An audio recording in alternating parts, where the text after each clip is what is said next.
اللہ اکبر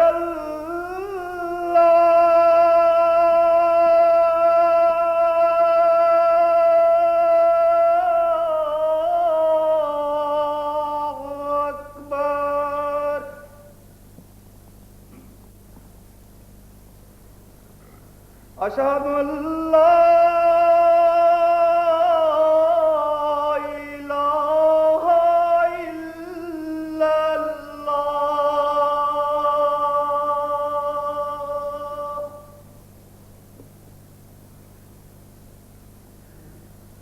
اشہد ان لا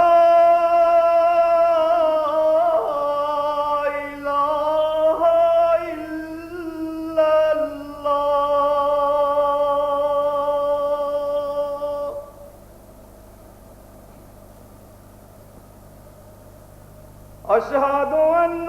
محمد رسول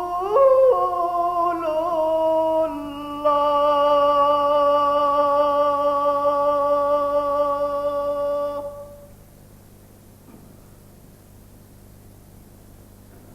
اشہد ان محمد رسول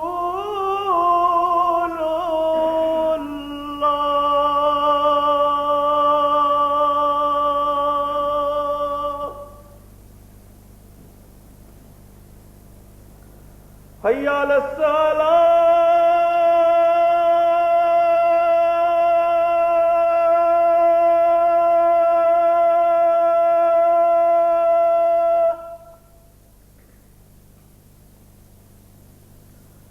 حی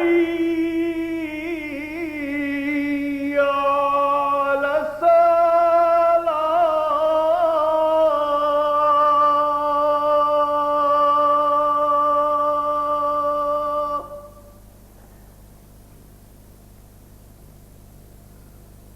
حی علی الفلاح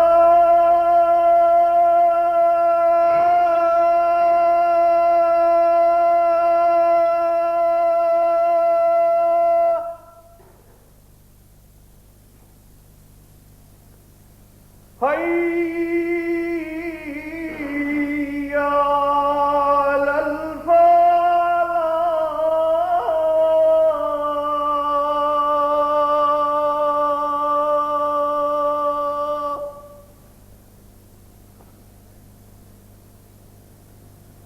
اللہ اکبر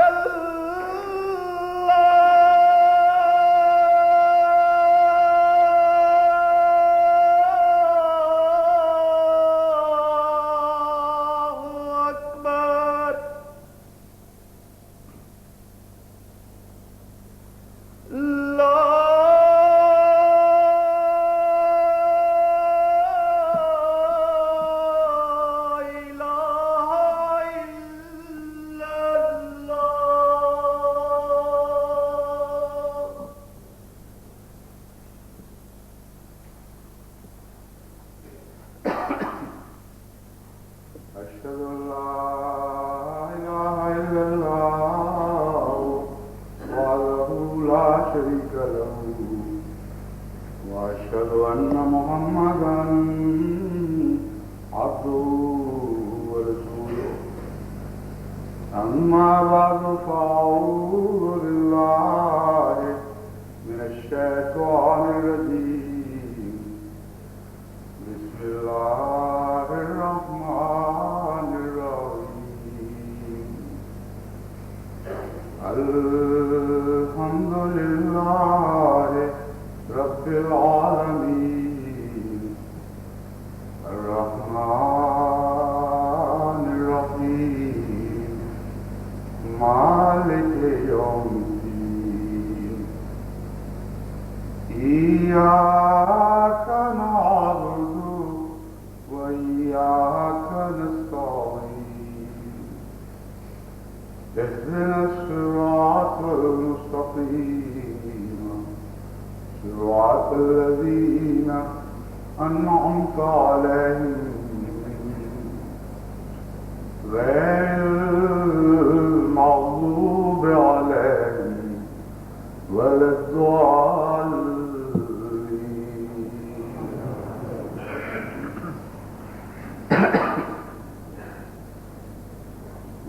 ہجریہ کی دوسری صدی کا یہ پہلا سال